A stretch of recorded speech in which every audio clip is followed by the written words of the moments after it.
हम कई बार मैनिफेस्ट करने की कोशिश करते हैं, लेकिन मैनिफेस्ट करने का तरीका हमको नहीं आता है, लेकिन आप हर विधा में एक्सपर्ट हैं, तो आज मैनिफेस्ट करने का तरीका मेरे व्यूवर्स को समझाइए ना, कैसे अपनी इच्छा मांगे। देखिए, मैनिफेस्ट करना और अपनी इच्छा मानना दोनों में बहुत फर्क है। अच्छा। आपने दोनों चीजों को जोड़ दिया। मैनिफेस्ट का मतलब होता है कि प्रभु, यूनिवर्स, ब्रह्मांड, पॉजिटिव एनर्जीज, एंजल्स, मुझे ये चीज आपसे चाहिए और आप ये चीज मुझे दे रहे हैं। Confidence that I love you, और आपका जवाब लव यू में लव यू ही होगा, ये पता होना चाहिए। लेकिन आपको लगे कि आई लव यू, क्या तुम भी प्यार करते हो मुझसे, अगर तो that question mark is there, तो फिर मैनिफेस्ट नहीं हो सकता, फिर तो आप भीख मांग रहे हैं। लेकिन मैनिफेस्ट में क्वेश्चन मार्क्स कभी भी नहीं होते। एक येलो कलर का कवर वाली डायरी लाइए, कोई बात नहीं, अगर येलो ना मिले ग्रीन ले आइए, पिंक ले आइए, रेड ले आइए, लेकिन व्हाइट मत लाइए। वो डायरी का कवर किसी भी कलर का ना हो तो उस पर कलरफुल चार्ट पेपर चढ़ा लीजिए। उसके बाद आप उसके जो पेपर हैं वो बिल्कुल वाइट हो। एक आप पेन ले लीजिए और उस पेन के अंदर जो है, पेन एकदम नया हो, रेड कलर का पेन हो तो ओए होए, सुबह 3 बार अपनी विश को लिखिए। मैं एक एग्जांपल देके चलती हूँ कि आपको एक गाड़ी चाहिए। मुझे आपको चाहिए गाड़ी होंडा सिटी। मैं डॉक्टर वाई राखी होंडा सिटी गाड़ी खरीद चुकी हूँ, ऐसा सुबह 3 बार लिखिए, दोपहर में 6 बार लिखिए और रात को 9 बार लिखिए। और बस इस डायरी को बिंदास लिखते रहिए, ले चुकी हूँ, और बिंदास आराम से लिखिए। एक पेज में लिख दिया, फिर दूसरे में, फिर तीसरे में लिखते रहिए। अच्छा, कभी ऐसा होगा कि हम भूल जाएंगे, कोई बात नहीं। मान लीजिए आपको दोपहर को याद आता है, आपने सुबह 3 बार नहीं लिखा, तो आप सुबह दोपहर में पहले 3 बार लिख लीजिए, फिर 6 बार लिख लीजिए और रात को 9 बार लिख लीजिए। कभी भूल गए, इट्स ओके, लेकिन टक टक टक करके अलार्म लगा लीजिए, भूलिए मत। इस तरह से मैनिफेस्ट कीजिए। और आप जब भी यूनिवर्स को देखें, आप जब भी 11:11 देखें, आपको 222 दिखे, आपको 111 दिखे, आपको 444 दिखे, तो आप समझिए कि यूनिवर्स आपके साथ कनेक्ट कर रहा है। तो आप बोलो, angels I am very happy, और मैंने जो है ना होंडा सिटी गाड़ी ले लिया हुए, मैं जी रहा हूँ, मैं उस पर बैठ के जा रहा हूँ, मैं सबसे पहले आइसक्रीम खाने जाऊँगा, मैं अपने परिवार को बिठाऊंगा। उसको जीना शुरू कर दीजिए आंखें बंद करके। आप देखिए, आपको पता भी नहीं चलेगा, विद इन ए मंथ और 41 डेज आप वो गाड़ी ले लेंगे। इस तरह से सही तरीका है अपनी विशेष को मैनिफेस्ट करने का, 1 by 1। अच्छा, रोते रहने वाले लोगों की मैनिफेस्ट नहीं होती। हम कहाँ से घर लेंगे, हो ही नहीं सकता, हम तो कर्जे में पहले डूबे हुए हैं, हमारी ये सास हमारा पीछा छोड़ेगी तो कुछ होगा, काम तो करते नहीं है कुछ। इतना नेगेटिव लोग हैं। ना ना ना ना ना, अरे इतने से पैदा हुए थे, इतने बड़े हो गए, रब ने सब दे दिया। इस ब्रह्मांड में अपार शक्तियां हैं, तुम्हें लेना आना चाहिए। और ले कौन सकता है? जिसके पास जगह खाली हो। जगह किसके पास खाली होती है घनश्याम? जिसे जेलस नहीं होता। अगर आप मेरे पास आए एक मर्सिडीज गाड़ी में, बड़ी सी गाड़ी में बैठकर, so I will be so happy. मैं तुम्हें देखकर कहूंगी, वाओ, तुम्हें इस गाड़ी में देखिए जो खुशी मुझे मिल रही है, मैं शब्दों में नहीं बता सकती। एक दिन मैं भी जरूर लूंगी। मैं उसी टाइम ये बात बोल दूंगी यूनिवर्स को कि मैं भी लूंगी, और उसके बाद मैं बोलूंगी मैंने ले ली, तुमने ले ली, मैंने ले ली।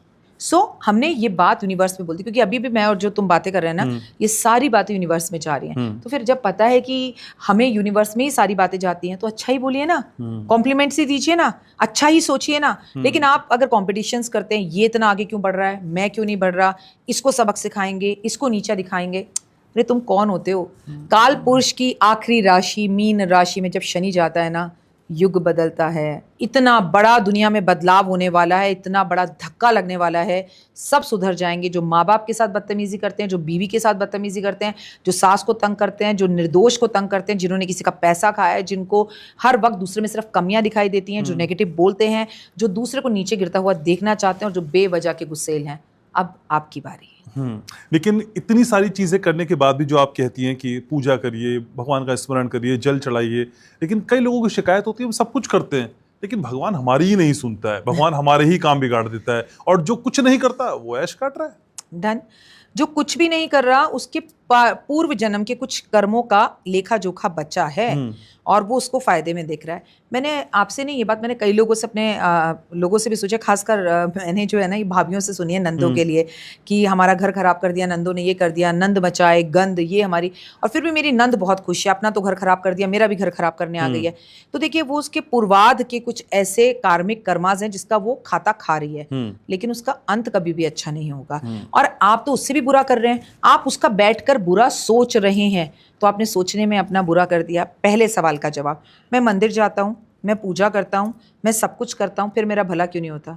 तो आप सेवा करने नहीं जा रहे हैं, आप मांगने जा रहे हैं, राइट? आप यहाँ पर आकर क्यों बैठे हैं? क्योंकि आपकी ड्यूटी है, आपका ये काम है, आपका ये आपका धर्म है, आप अपना धर्म निभा रहे हैं, राइट? अगर आप रोज श्री कृष्ण भगवान के मंदिर में जाकर उन्हें तुलसी अर्पण कर रहे हैं, लो भगवान कर्जा तो उतारो, ऐसा नहीं होगा। It should be a routine of your life. It is a part of your life, it should be the responsibility of your life कि मुझे दिन की शुरुआत प्रभु से करनी है, मुझे कबूतरों को बाजरा देना है, मुझे कौओं को पनीर खिलाना है, मुझे चींटियों को खाना देना है। हे रब, मुझे तो तू दे रहा है, इनको कौन देगा? ये बेचारी सुबह से रात से भूखी होंगी, मैं जाऊं फटाफट दूं। अगर आप उसे अपना स्वभाव समझकर करते हो, कर्म समझकर करते हो, अपनी ड्यूटी समझकर करते हो और आनंद की अनुभूति प्राप्त होती, तब तो प्रभु सुनता है। टक टक गाड़ी दे दे, टक टक भगवान मंदिर आऊं, हे भगवान मैं 1 महीने से तुम्हें सरसों का तेल का दिया जला रहा हूं, तुम तो कुछ कर ही नहीं रहे। भगवान के पास टाइम नहीं है। लालच से जाओगे कुछ नहीं मिलेगा। कभी मित्र के घर जाना, डिनर या लंच पे मत जाना, घंटी पे जाके कहना यार इधर से गुजर रहा था, पराठा खिला दे। आपको भी बड़ा अच्छा लगेगा कि इसने हक समझा, और उस पराठा खाने का जो आपको मजा आएगा ना, वो उसके घर बोल के जाकर खाने में नहीं आएगा। You know what I mean. So भाव नहीं होते लोगों के। अगर भाव से करें और फिर भी आपका काम नहीं हो रहा, अच्छा बताने वाली मैं, और कर आप रहे हैं और लगातार 3 साल से या 4 साल से कर रहे हैं, आपका अच्छा नहीं हो रहा, तो मैंने तो बताया, चलो आप तो कर रहे हैं ना, रोज प्रभु से आई कांटेक्ट कर रहे हैं, महादेव पर जल चढ़ा रहे हैं, फिर भी नहीं हो रहा, आप दिल पर रखकर हाथ बताइए, एस्ट्रोलॉजर गलत कि आपका कोई कर्मा अटका हुआ है, आप गलत, क्यों नहीं हो रहा? चलो ये जो भी बता रही है, हमने हमारा जन्म सिद्धांत आधार हमें ये बताता है महादेव पर जल देना है, सूरज को जल देना है। आप देने वाले, महादेव पर देने वाले, एस्ट्रोलॉजर कहां से गलत हो गया? फिर भी काम नहीं हो रहा, तो कहीं तो कोई कर्मा अटका है, ये आपकी किस्मत, आपका भाग्य है जो इतना गंदा लिखा हुआ है कि महादेव स्वयं नहीं बदल पा रहे। तो लगे रहो मुन्ना भाई, अभी पिक्चर बाकी है। लेकिन जिस पिक्चर का जिक्र आप बार बार कर रही हैं, जो शनि को लेके है, और कई की ढैया शुरू हो रही है, कई की 7.5, शनि को लेकर पहला भाव डर का ही आता है, और कई व्यूवर्स ये जानना चाहते हैं भाई शनि देव को हम प्रसन्न कैसे करें? कभी भी नहीं कर सकते आप उन्हें प्रसन्न, उन्हें प्रसन्न करने की कोशिश भी नहीं करें। कलयुग के अंदर सबसे खूबसूरत अगर कोई देवता है तो वो शनि है। कलयुग के अंदर सबसे आसानी से सब कुछ देने वाले हैं तो वो शनि हैं। उनके स्वभाव को जानते हैं आज। वो न्यायाधीश हैं, वो जज हैं। आपने पिछले देखिए मीन राशि में वो 30 साल बाद आया है, इससे पहले 30 साल बाद आया था, और फिर 30 साल बाद आएगा, 2.5 साल बाद, है ना? 2.5 साल रहेंगे, 2.5 साल बाद 30 साल बाद आएंगे। अब वो 30 साल में आपने जो जो किया पहले तो उसका हिसाब होगा। अब जरा आंखें बंद करो, जस्ट क्लोज योर आइज, मेरे साथ आप जो मुझे देख रहे हैं आंखें बंद करो और देखो इस 30 साल में किसका हक मारा है, किसको गालियां दी हैं, किसके साथ बुरा किया है, किसको चीट किया है, किसको ब्लैकमेल किया है, किसको धोखा दिया है, कहाँ पैसा हड़पा है, किसको नुकसान पहुंचा है। ईमानदारी से बोल रही हूँ, अगर इस वक्त 100 लोग भी आपका पॉडकास्ट देख रहे हैं ना, तो 99 जवाब खुद ले लेंगे। जो पहला पत्थर वो मारे जिसने पाप ना किया हो, जो पापी ना हो।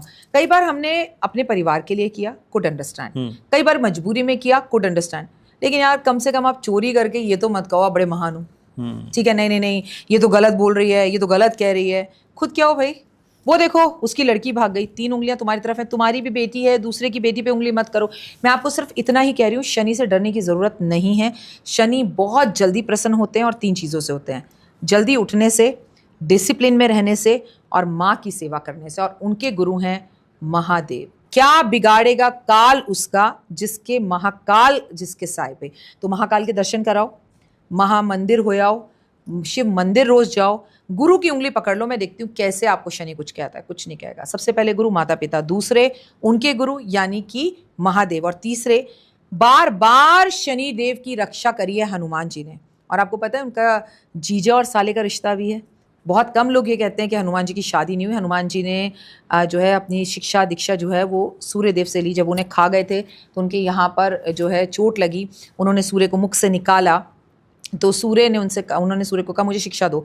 उन्होंने उन्हें नॉलेज दी और उन्होंने बोला एक पाठ मुझे तुम्हें ऐसा पढ़ाना है जिसे पढ़ाने के लिए तुम्हारी पत्नी तुम्हारे साथ ज़रूर होनी चाहिए, क्योंकि मैं तुम्हें वो ब्रह्मचर्या में नहीं पढ़ा सकता। उसमें पति पत्नी अगर युक्ति साथ में तो मेरी बेटी से शादी कर लो। उन्होंने शादी करी। तो इस हिसाब से सूर्य के जो पुत्र हैं वो कौन है? शनि। और शनि क्या हो गए? जीजा साले। और जब रावण के यहाँ पर शनि उल्टे लटके हुए थे तब भी हनुमान जी ने उन्हें सीधा किया था, बचाया था। तो 2 रिश्ते हो गए। वो बात और है कि बहुत टाइम तक हनुमान जी अपनी पत्नी के साथ, सूर्य की पुत्री के साथ वो नहीं रहे। वो शिक्षा के लिए उन्होंने बस वो शादी की थी। उसके बाद वो राम की भक्ति में लग गए। तो इस तरह से उनका रिश्ता बड़ा विचित्र है। तो उन्होंने कहा कि अगर जो तुम्हारा भक्त होगा तो मैं उसे कुछ नहीं कहूँगा। अच्छा, अब 2025 को जोड़ लो, नंबर 9 मतलब मंगल, ये साल मंगल का। तो जो हनुमान जी के भक्त हैं, उनकी सेवा करते हैं, अपने भाई का मान करते हैं, सम्मान करते हैं, हनुमान मंदिर जा रहे हो, हनुमान जी के व्रत रख रहे हो, हनुमान जी की पूजा कर रहे हो, और भाई से बंटवारे की बात करते हो, भाई का बुरा चाहते हो, भाई को मारना चाहते हो, फिर कुछ नहीं करेंगे वो आपके लिए। सीधी बात, नो बकवास। ठीक है।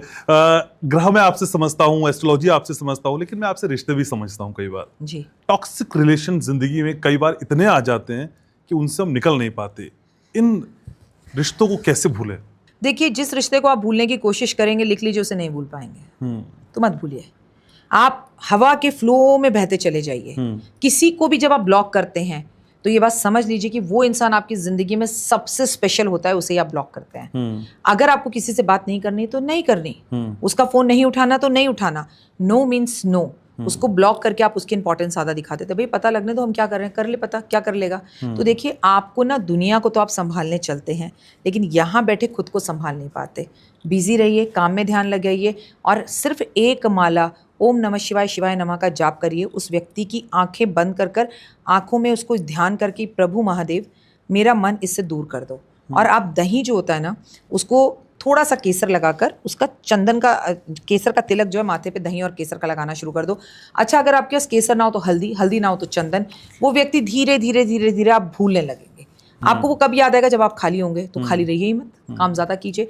और देखिए, फिर भी एक बात कहूँगी, पानी चाहे कितना भी गंदा हो, वो प्यास बुझाने के काम ना आए, आग बुझाने के काम आता है। रिश्ता चाहे कितना भी गंदा हो, कभी ना कभी काम आ सकता है। तो रहीमन धागा प्रेम का मत दियो चटकाए, टूटे से फिर ना जुड़े, जुड़े गांठ पड़ जाए। तो इतना मत तोड़ो भाई। कभी अगर हम दोस्त हो जाएं तो शर्मिंदा ना हो। दुश्मनी करो, जम के करो, पर इतनी गुंजाइश छोड़ दो कि फिर कभी हम दोस्त हो जाएं तो शर्मिंदा ना हो। थोड़ा सा एक खूबसूरत सा मोड़ लेकर मुड़ जाइए, कुछ दिन के लिए एक दूरी बना लीजिए। जब मन शांत हो जाए तब वापस आ जाइए। हर इंसान गलत नहीं होता, वक्त गलत होता है। आपको पता नहीं, पता है या नहीं पता है, आपकी जितनी फैन फॉलोइंग फीमेल्स की है उससे कहीं ज्यादा पुरुषों की है। हर पति, हर पुरुष, हर बॉयफ्रेंड आपको सुनता है, आपकी बातें समझता है और अपने साथी को भी बताता है। तो कई लोगों ने ये सवाल पूछा भी, राखी जी आए तो पूछेगा कि हमारी पत्नियों को किसी भी शादी या फंक्शन में जाने से पहले कपड़े क्यों नहीं मिलते, वो कपड़े कम क्यों हो जाते हैं, ये कौन से कपड़े हैं जो हर बार दिलाने के बाद किसी नए फंक्शन पे जाने की चाह फिर से हो जाती है? आप समझाएंगे तो शायद समझ जाए। पहले आपको पुराने जमाने में ले जाऊंगी।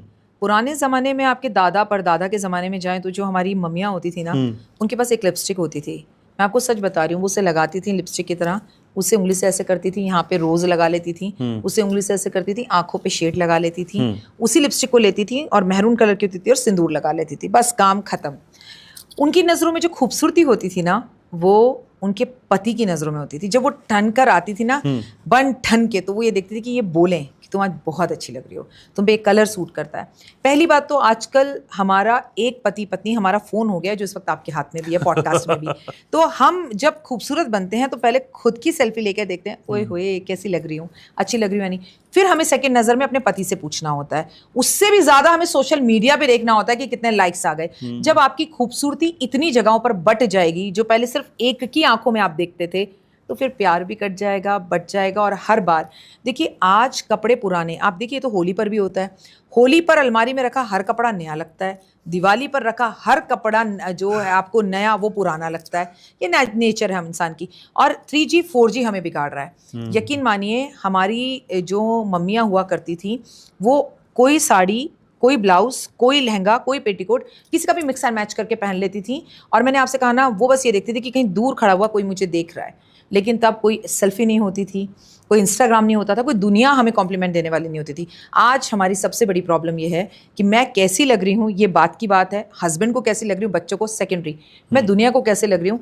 आज हम अपने आप को दुनिया की नज़रों से देखते हैं, इसीलिए हमारे सारे कपड़े हमें पुराने लगते हैं। ठीक है। और इसी फहरिस्त में कुछ व्यूअर्स ये भी पूछना चाह रहे हैं कि भाई, जो पति पत्नी के प्राइवेट मोमेंट्स होते हैं, तभी पत्नियों को सारी थकान, कमर में दर्द, पीठ में दर्द, सारी दुनिया जहान की समस्याएं, बच्चों की फीस, घर का किराया, ये तब क्यों याद आता है? ये प्राइवेट मोमेंट किल करने पे महिलाएं उतारू क्यों होती हैं? व्यूअर्स पूछना चाहते हैं। देखिए, बहुत अच्छी बात है और ये मेरे प्रोफेशन से जुड़ा हुआ भी है, इसलिए ये बताना मेरा आपको ज़रूरी भी है। मैं आपको एक सिंपल सी बात बताऊं। सबसे पहली बात तो ये कारण होता है हमारे वास्तु दोष का। दूसरा कारण होता है कि आजकल हमारे घर बहुत छोटे हैं। तीसरा, अगर ये हाउसवाइफ है तो उसके पास वही मूवमेंट है जब पति काबू में भी आता है। अगर आप वर्किंग है तो दोनों बीच बीच में बात कर सकते हैं, व्हाट्सअप कर सकते हैं। लेकिन एक हाउसवाइफ जो काम नहीं कर रही है, उसको तो ये लगता है कि यही टाइम है जब बात कर लेंगे। आपको पता है, पुराने ज़माने में दादा परदादा के टाइम पे जब लड़की की शादी होती थी, तो एक लैंग्वेज दादियाँ परदादियाँ यूज़ करती थी कि बेटा, पहले साल जो बिल्ली मार लेता है ना, उसी का ये पति पत्नी का रिश्ता आगे चलता है।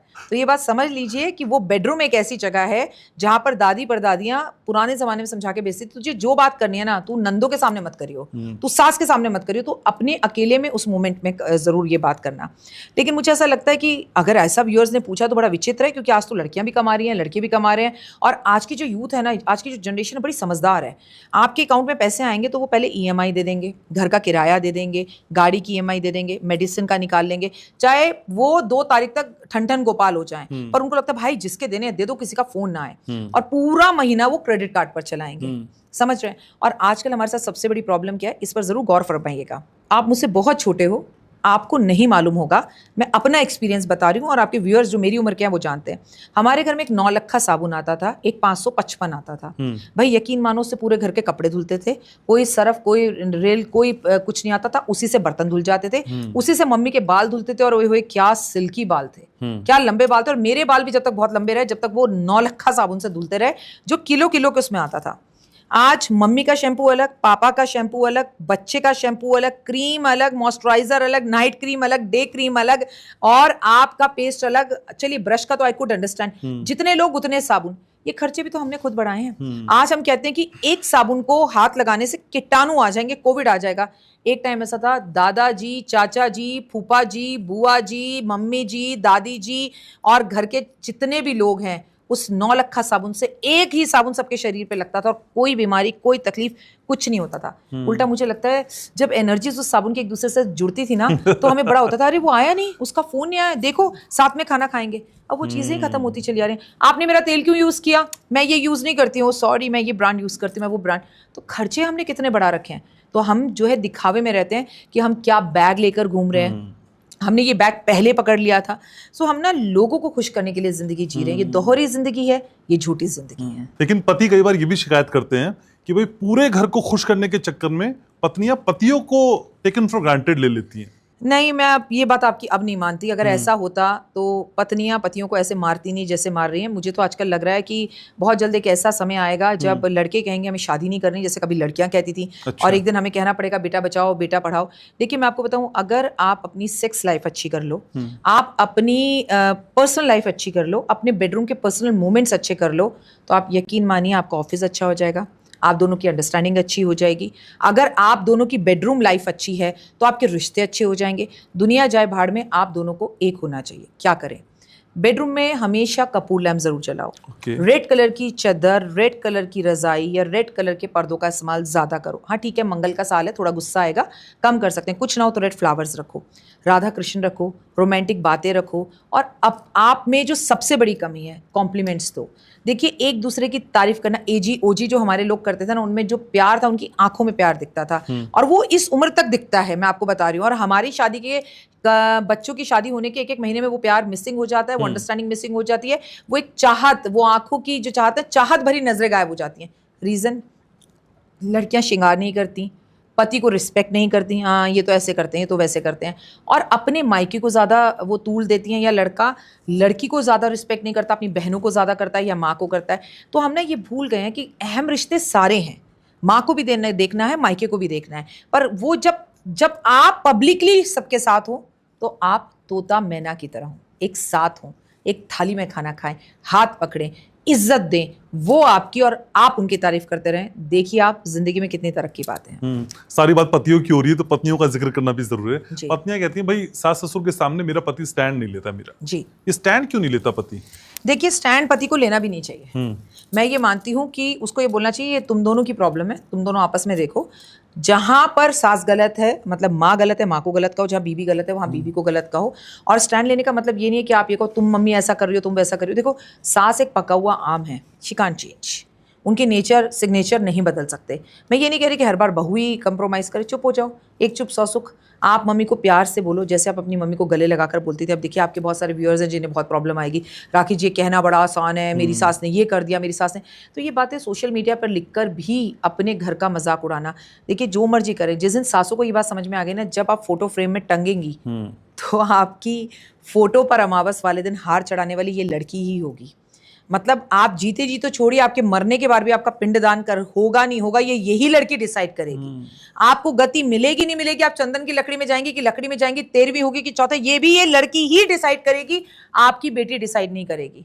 तो उस दिन सासें अपने आप सुधर जाएंगी और बहुओं का इज्जत करने लगी होंगी। और बहुएं जिस दिन ये समझ लेंगी ना, मांग का सिंदूर, गले का मंगलसूत्र, हाथ की चूड़ियां, पैर का बिछुआ, गले के अंदर पड़ा हुआ आपका ये मंगल, आपको सब कुछ देने वाली आपकी सास है, तो ऑटोमेटिकली उनकी कुछ गलतियों पर गुस्सा आना बंद हो जाएगा। बस ना अपने को नीचे और सामने वाले को थोड़ा सा ऊपर उठाना है, बस ये अहम और वहम की लड़ाई है और कुछ नहीं है।